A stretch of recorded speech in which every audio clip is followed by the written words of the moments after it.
السلام عليكم ورحمة الله. معانا النهاردة منزل 3 أدوار في المنطقة الرابعة قطاع ه.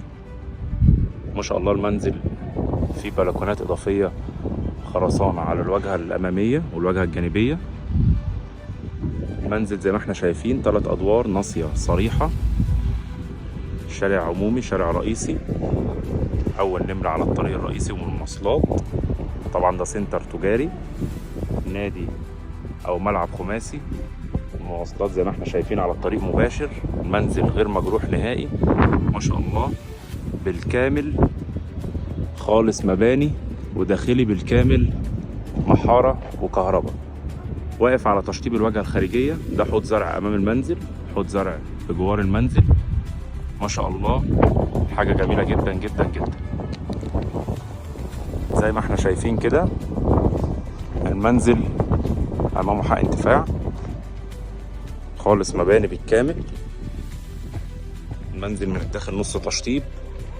ده مدخل البيت الرئيسي، المدخل الرئيسي لل3 أدوار، الجنينة بتاعت الناصية. طبعا المنزل 150 متر، 75 متر مباني و75 متر حديقة أمامية وخلفية وحرف واي، لأن البيت بتاعنا ناصية. ممكن نفتح بوابة جراج، نقدر نشطب المنزل بالكامل، حجر هشمة، نشطب مادة، بلكونات خلفية، بلكونات جانبية، بلكونات أمامية. كل البيت ما شاء الله على الشارع الرئيسي زي ما احنا شايفين. تسليح البيت كله قدام عينينا باين. دي كده المفروض البلكونة للدور الأرضي، ممكن تبقى مدخل للدور الأرضي منفصل. سقف البيت ما شاء الله مرتفع أكتر من 3 متر و30 أو 3 متر ونص. معمول نظام ريسبشن كبير، وغرفة ضيوف أو غرفة معيشة. ممكن نستخدمها مطبخ برضو، يبقى مطبخ أمريكان على الريسبشن. السقف بتاعنا فلات كله، مفيهوش كمر، نقدر نقسم أي تقسيمة احنا عايزينها. ده كده الحمام بتاع الدور الأرضي، والمفروض دي كده مساحة مطبخ للدور الأرضي. طبعا نقدر نعدل في التقسيمة الداخلية زي ما احنا عايزين. سلم البيت ومدخل البيت مرتفع جدا.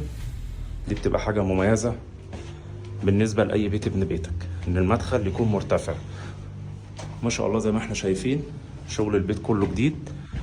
المباني، المحارة، هدوء كهرباء. ده الدور التاني، مدخل معانا. دي كده الحمام بالنسبة للدور التاني، المطبخ بالنسبة للدور التاني. طبعا ده كده الغرفة الأولى. معانا هنا كده الغرفة التانية زي ما احنا شايفين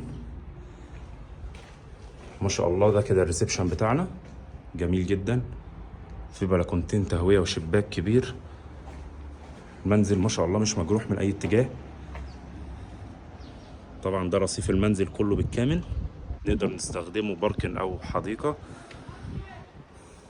دي الزاوية التانية من الريسبشن. طبعا مساحة البلكونة جميلة ما شاء الله، على الشارع الرئيسي والخدمات مباشر زي ما احنا شايفين كده. وحق انتفاع، حوض زرع جميل جدا مختص بالبيت.